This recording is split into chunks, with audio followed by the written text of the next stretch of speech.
Dun, dun, dun, dun, dun, dun, dun. All right, we are live. This is an entirely new time, an entirely new morning live Ask Me Anything session. Some of you will know Tuesday evenings, my time was not working out particularly well. I missed I missed a lot of sessions. Gigs take priority for me in events and that sort of thing. So wasn't getting to jump on as much as I would have liked to and make it work. So we're testing out this as a new time. They may juggle around a little bit. The very next session, in case you're wondering, will be 2 weeks from now at this same time. So we're going to test it out a couple of times and see if it works. Obviously, a bunch of you are in we're all in different time zones all across the world. So I'm aware that sometimes it might work out really well for you. Sometimes it's just not going to. There'll be a bunch of people now that this time might suit or will suit a whole lot better. There'll be a bunch of you that literally are sleeping right now. So that's the fun of figuring out all these different time zones and all that sort of stuff. But if you are on, feel free to say hi. I know there's a couple of you that reached out with questions. There's a couple of you that are trying to figure out what time things are in your time zone. To make things as simple as possible, if you go to this link, davidshannon.com, ask me anything. The next session, it won't be quite up yet because it's still displaying this session now, but that'll mean that you can check in and figure out what the time's going to be when the next one is going to be. You can reach out to me from there, and we can connect and put this all together. So, welcome along for those of you that are watching and tuning in. I've just done a one-on-one private Zoom session, which was very cool. So, I really enjoy doing those. I don't make a lot of time available. That's just the reality of it as well.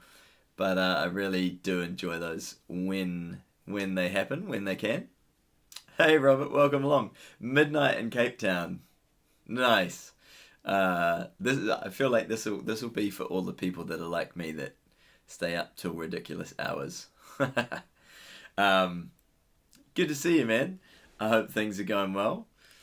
Yeah, look, I literally did a little one-on-one session just before via Zoom, which was cool.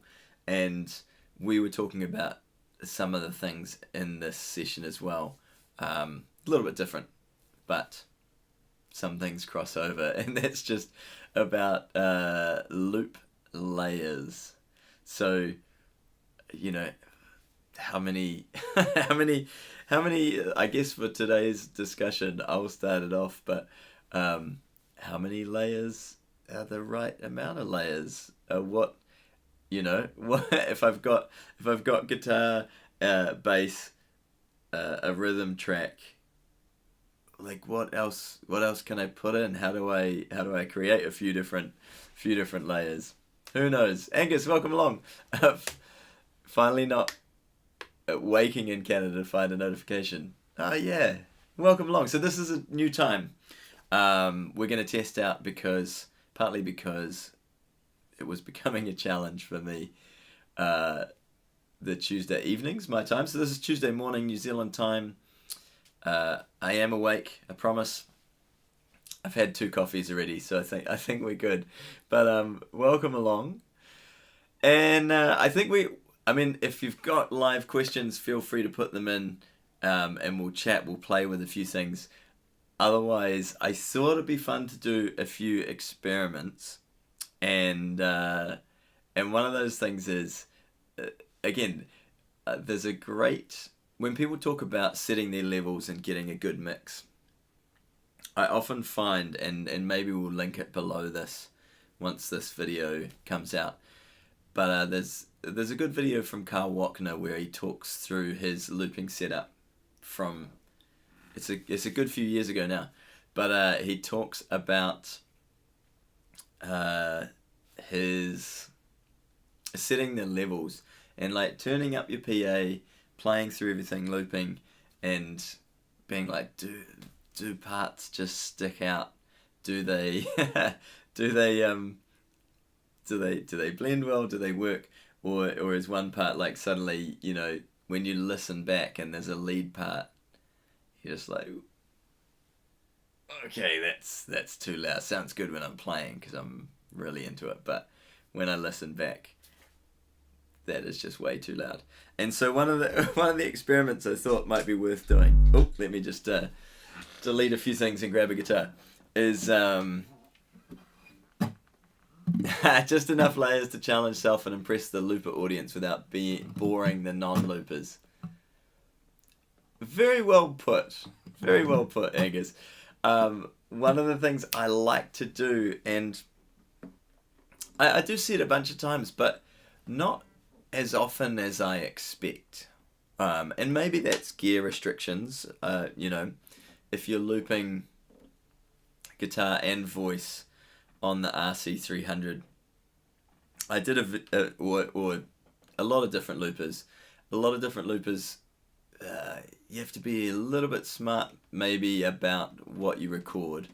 But if you're set up to record vocals and guitar, what I see a lot of people do is, you know, maybe beatbox, maybe put down a groove. I did a video specifically on it, muting the mic so that then you're not adding just general noise. But that doesn't work if you're going to sing a verse and keep building, putting layers, little bits and pieces in while you're singing.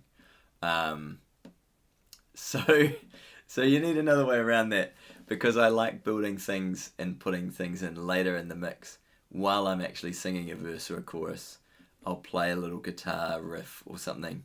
So it means, hopefully, Angus, what you described, hopefully what's happening is we're creating some interest, some like, oh, okay, cool, that's in the loop now. I didn't, something new, something fresh.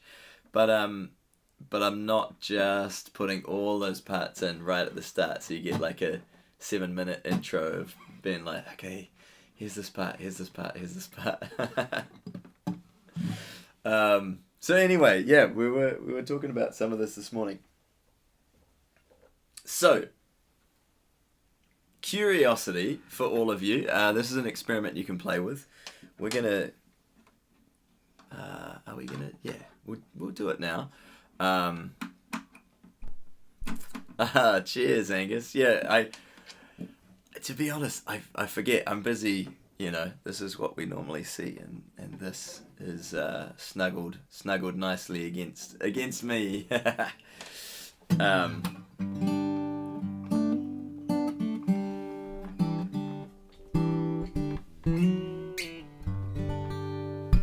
All right, so an experiment for you is to put your loop, whatever you're working on, put it all on one track.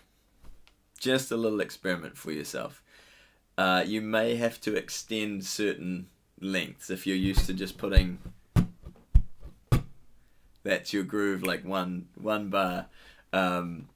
You will need to extend it for this experiment. So it's a couple of things will come out. One is obviously your loop timing. If suddenly you're doing a whole lot more bars than previously, it may not be as tight as before for your loop singing, so that can come out.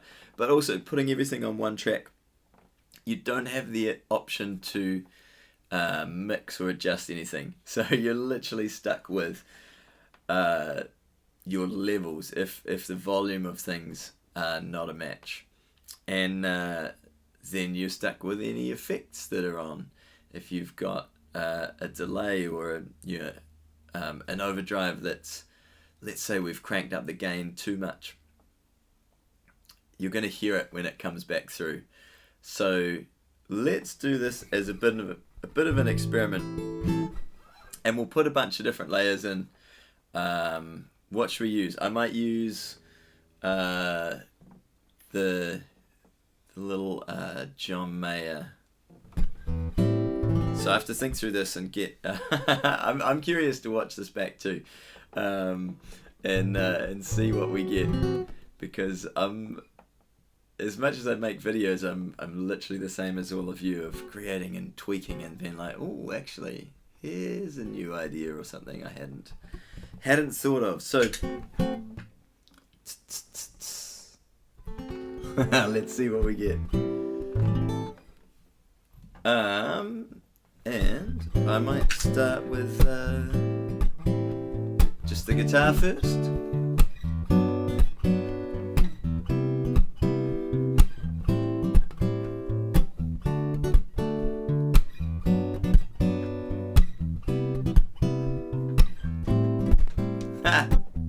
This is great. It already comes in too early, but we're gonna leave it. Ready?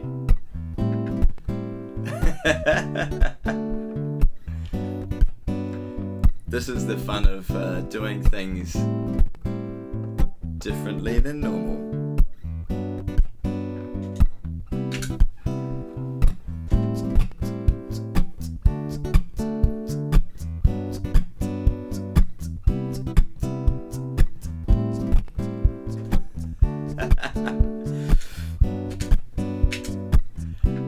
We make the most of the mistakes sometimes, eh? So, bass line.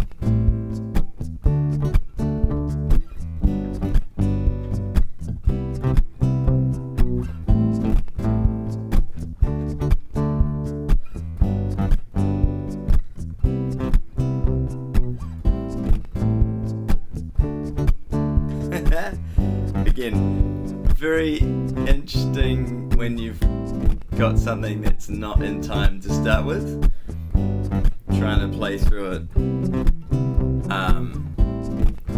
What I was talking about previously, this already sounds like a bit of a mess to me, so it's going to be interesting.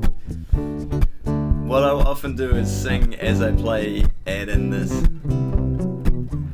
I'm the boy in your other phone, lighting up inside your drawing home, on and on, pushing 40 in the friend zone.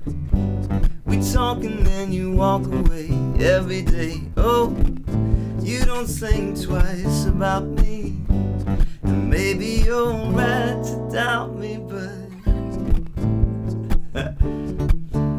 so you don't have to play through everything, but let's put in the different parts that I will add in all on one track. It's all just mashed together, and we're gonna kind of listen back and be like, wait, what will we change?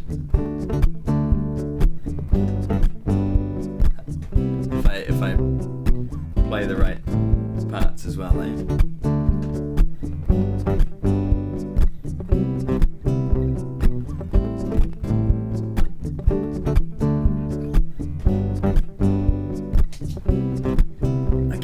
One more little part. I tend to adjust things a little bit on the volume that I actually play things into the loop.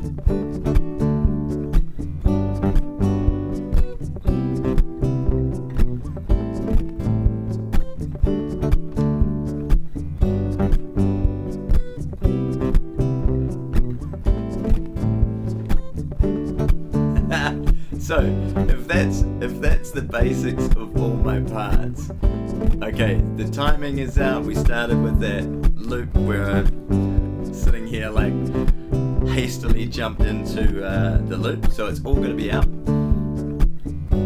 But I'm very curious. This is what I'd suggest you do. Put everything. I'm gonna stop it for a moment. Put everything onto one track. Every part that you loop.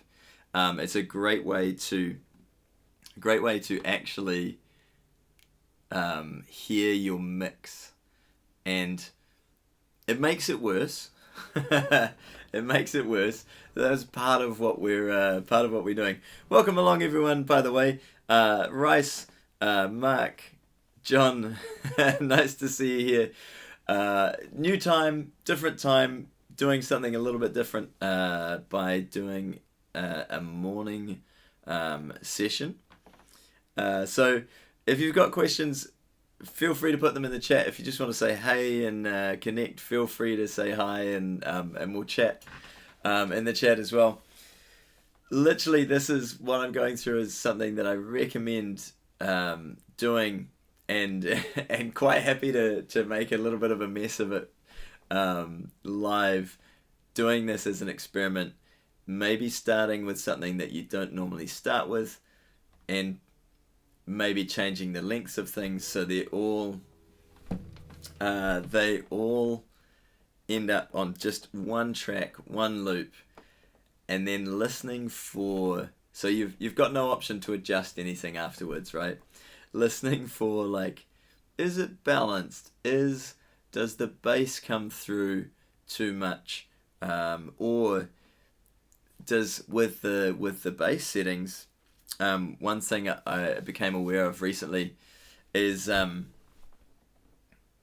if you use the guitar for your groove, like getting that bottom end kind of kick sound, what I'd suggest you do is match that kick sound coming through with the level of your bass. If you have the bass turned up too much, what will happen is when you mix, or you've got a sound guy, or you're doing it yourself, you might roll off the bass to get a balanced level.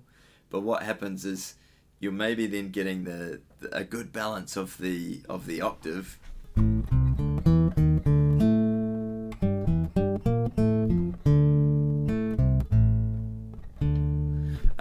coming through.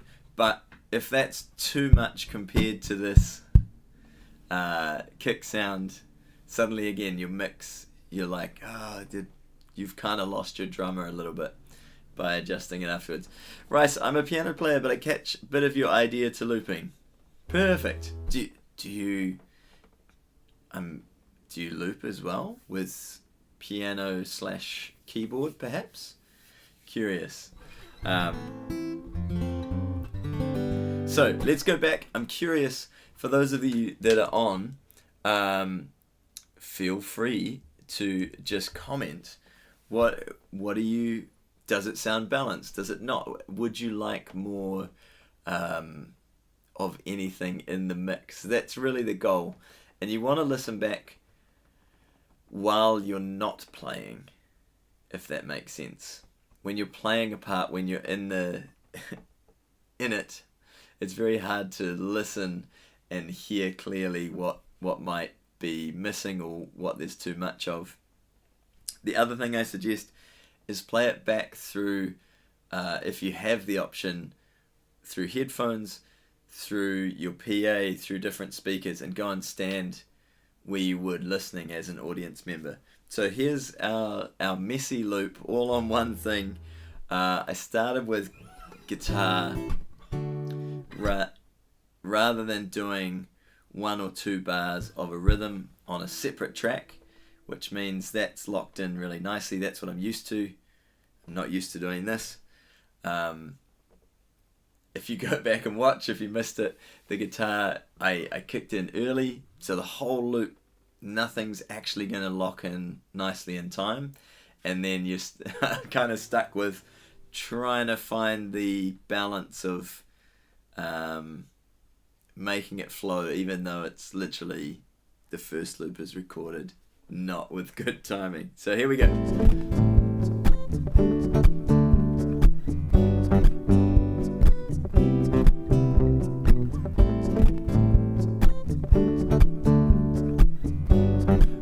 Personally, listening back,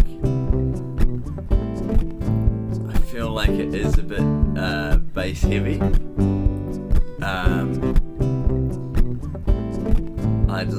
I'd like to take, some of this is mixed stuff. I'd like to take out some of the kind of low mid stuff that's in there. We can do a little bit of that with EQ on the desk. But again, I'm listening through headphones. Sounds a little bit more balanced to me now than before. But this is everything on one track.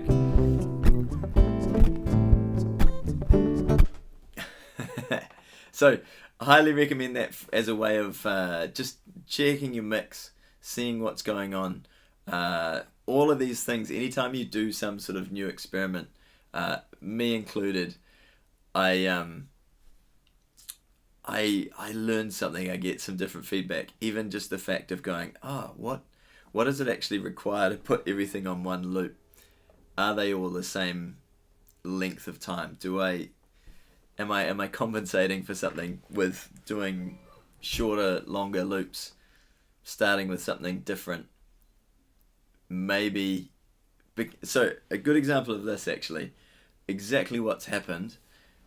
This guitar part I tend to play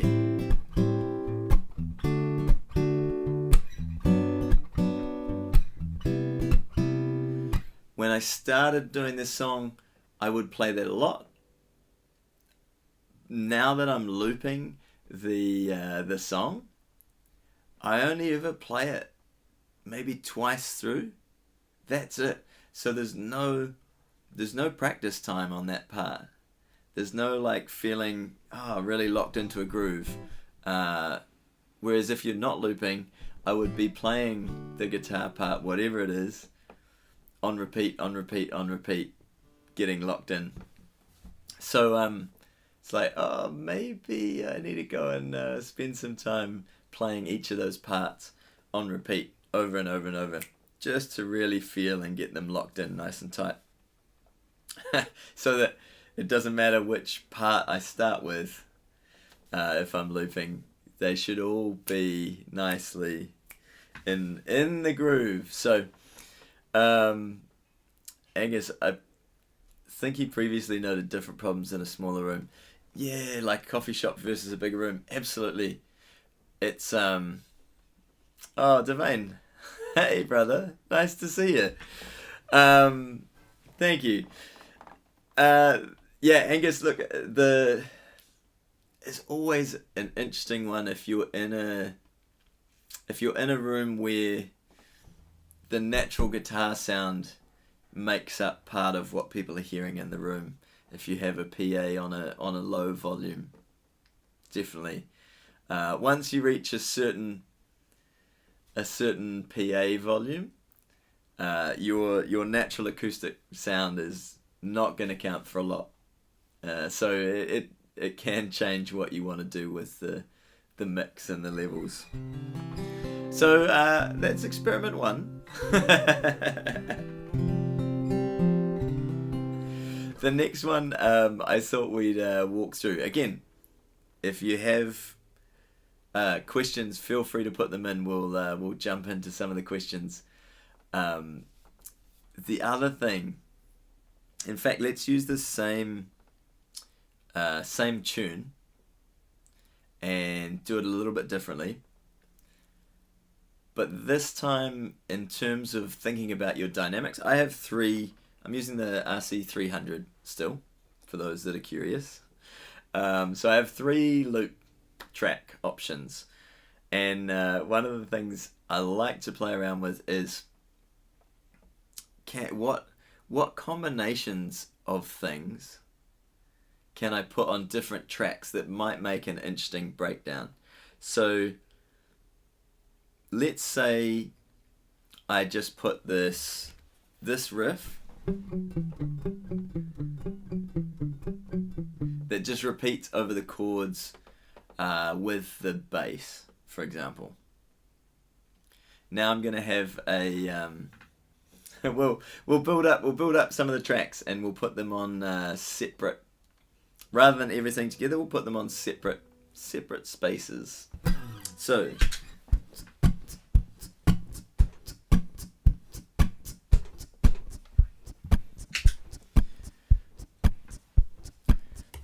let's put this guitar on the second track.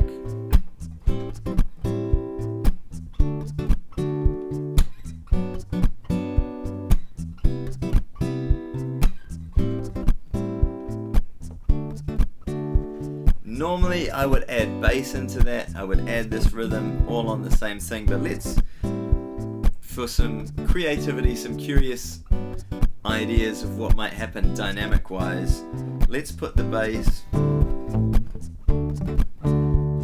on the third track.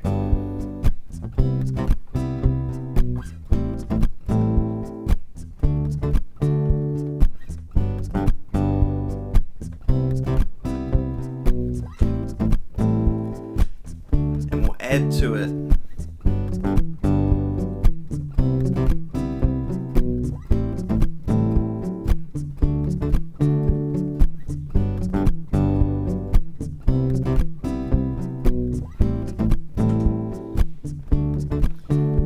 normally wouldn't separate them, they'd all be on the same track, but now we can get I'm the boy and you are the phone, lighting up inside your drawer at home all alone, which is pretty refreshing if you want to have a breather in the song, or if you want to do your own arrangement, maybe come back to the first verse for something a little bit different, much more broken down.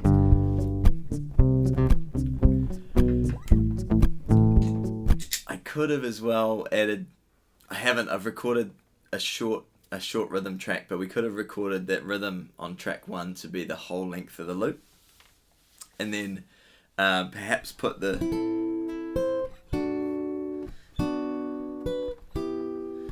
little it's not perfectly to the record, but the little melody that sits in there a lot of times with it. So maybe we just add that on the guitar part.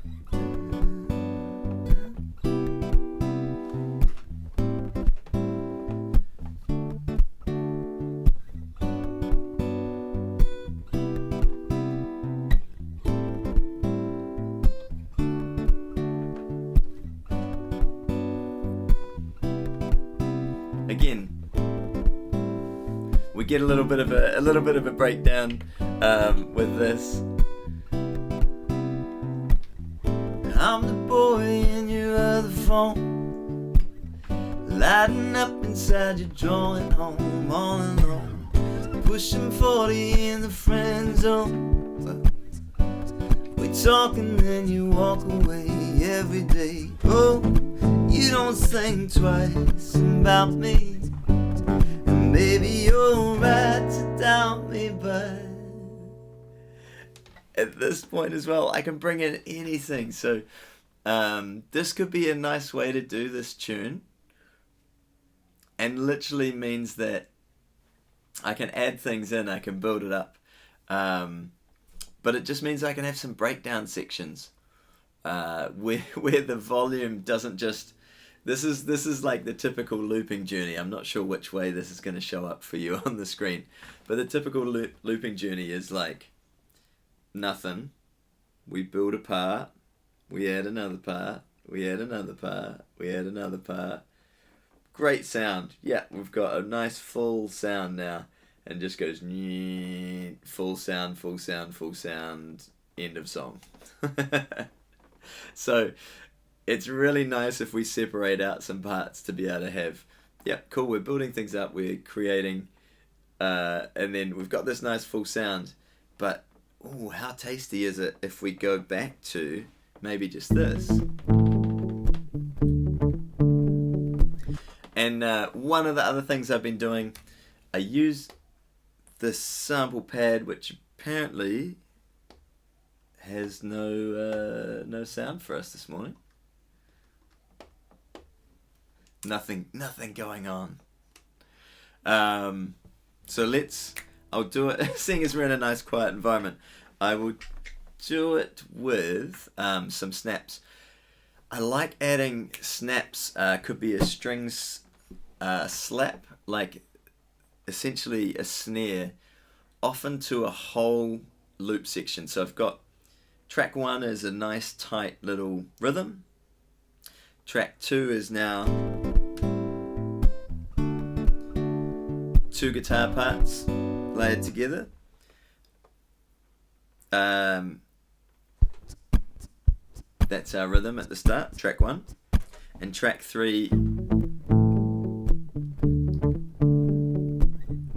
is the bass with that little riff. So to either track 2 or 3, what can be nice is to add snaps into the mix. Don't need the guitar. I'm going to open up this vocal going back, this mic going back into the loops, and just add snaps on. Let's go with track 2. So it's track 2 becomes a broken down little dynamic shift that we can do.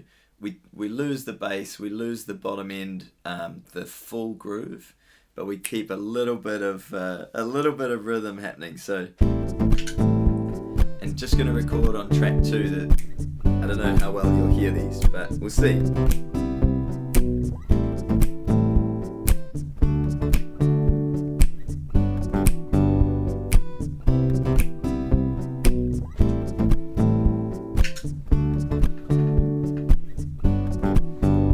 And then we can have a breakdown section.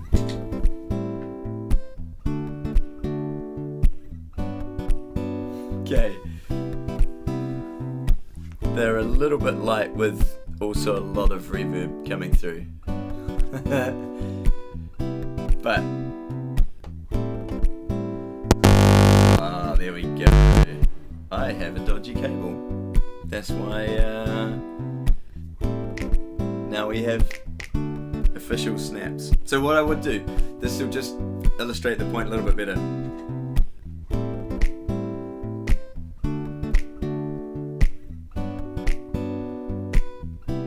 And you have to do the whole thing.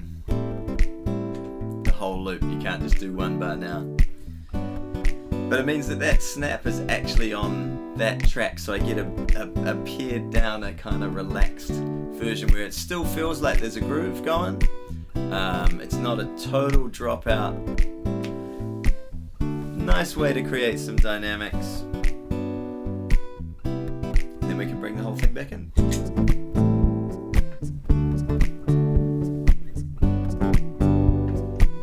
So a couple of experiments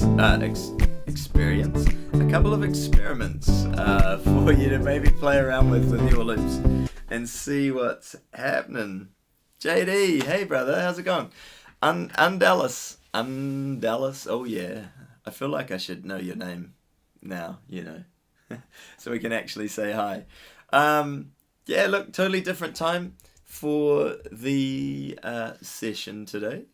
Something a little bit different. Appreciate you all dropping in. We've basically, if you've just tuned in, we've just done a couple of experiments. You can go back and watch it if you're curious. But basically one is, what happens if you confine yourself to, just as an experiment, just as a test run, doing one of your loops, one of your songs, all on one track. One loop, one track. You may have to extend certain things if you've been used to doing shortened versions. But it means that everything is just all smushed together. You've got no creative control, no opportunity to change volume levels. If your tone wasn't what you liked, you're stuck with it. Sorry, bad luck. But it's a real good way that once that's there, you can actually listen back through your PA, through headphones, through different things. Check your mix. See what's going on. See if like, is that how I want it? Is it bass heavy? Does the guitar come through? Or okay, actually, all I'm hearing is guitar. There's not bass. Or the rhythm I did on the guitar at the start. At the start, I liked it. It sounded good, but actually, when it was on its own, it sounded full and good. And then when I built everything up in the mix, it sort of faded away. It wasn't really there because my once I'd added bass and another couple of guitar parts, sort of it was too far back in the mix. So you'll hear those things, especially when you're not playing, much more so than when you are. So that was experiment 1. Experiment 2 was then being like, what happens? Maybe you've been doing pretty much your whole loop. You're like, I have the rhythm on track 1 and I only need track 2, and I just build everything on there. It's like, well, what happens if you separate those out and think about what different combinations you might get on different tracks? So we ended up with track 3 is bass and a little riff. So total potential option for a breakdown. We can combine that with the rhythm.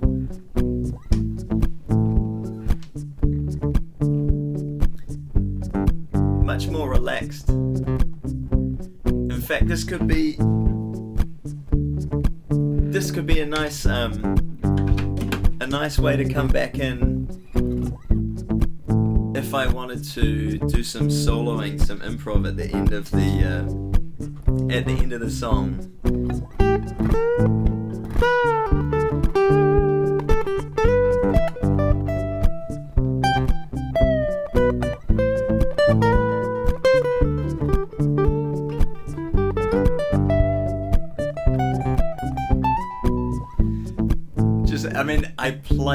I'm naturally going to play differently because it's chilled, whereas when this kicks in,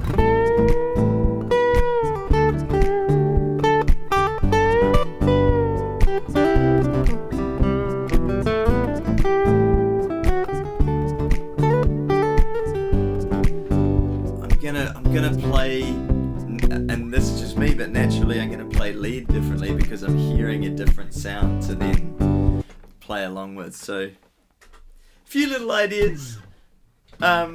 Welcome and thanks for coming and joining today, by the way. I do have things set up, so at the moment, if you go to this link, everything's reversed.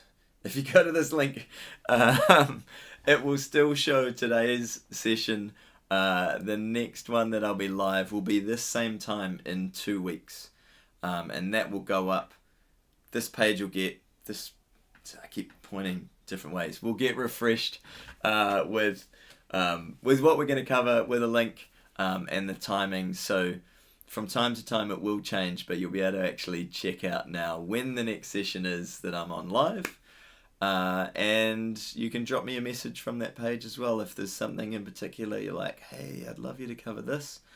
I have a couple of things that people have requested, so appreciate those of you that have reached out. Some will go into a full video, and some will be covered in topics like this on a live session. So I hope that was fun. Thanks for tuning in. I hope you all have an amazing day or night, wherever it's at, and appreciate you stopping by. Thank you, everybody. Mostly happy looping. So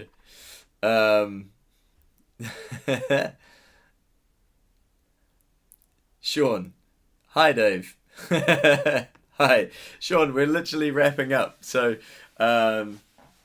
if you're a speed typist and you have a question, feel free to say. Otherwise we will sign out. Angus, thanks for dropping in, man. Nice to say hi. Appreciate you hanging out. JD, we will message and chat anyway. Just general info, but I'll turn notifications on for next time. Perfect. Some of you know I've closed down the Patreon that I had. Things will be moving to a membership setup where we get to actually connect and the likes of the likes of these sort of sessions, but we'll be able to run via Zoom in a kind of more tight-knit community. So that is on the way. Everything has been a little bit slow. Some of you know my website got hacked and deleted and changed, and it's all been a bit of a fun game, but that is life at various different times. Sean, live track 8, why is red global and left singular? I am not sure what you mean by that, to be honest. Left single and right global effects. The live track 8, there is only one effect at a time that you can have, and then you just adjust how much of it is present on each channel. So, not quite sure what you're referring to there, because it literally, you have one effect. You can choose different effects, but it will only run one at a time, and right is different. The only thing that will be different is if you have something panned, one of the channels, then you may hear it more in one side than another, but it is a global effect. There's not an option to change it. So curious, but feel free to send me a question with the specifics, Sean, if you want. You're making a video with yours. Awesome, brother. That's awesome. I love it. Feel free to send me a message if you get stuck on it. There's links on the page. So hopefully that works. Also, I'll soon find out as I set up these things if they work or not. Scott, welcome along. We're literally just wrapping up, but I appreciate you dropping in. Nice to say hi and see you. And thanks everyone for tuning in. We're gonna I don't know what that was. This is my new finishing move. We're gonna wrap up today's session. Thank you very much. Alright, follow me for bad dance advice and choreography. See you later, everybody. I appreciate you all, and happy looping. Scott, I'm doing great. I hope you're great as well, brother. And yeah, thanks for dropping in. Appreciate you. See you later, everybody.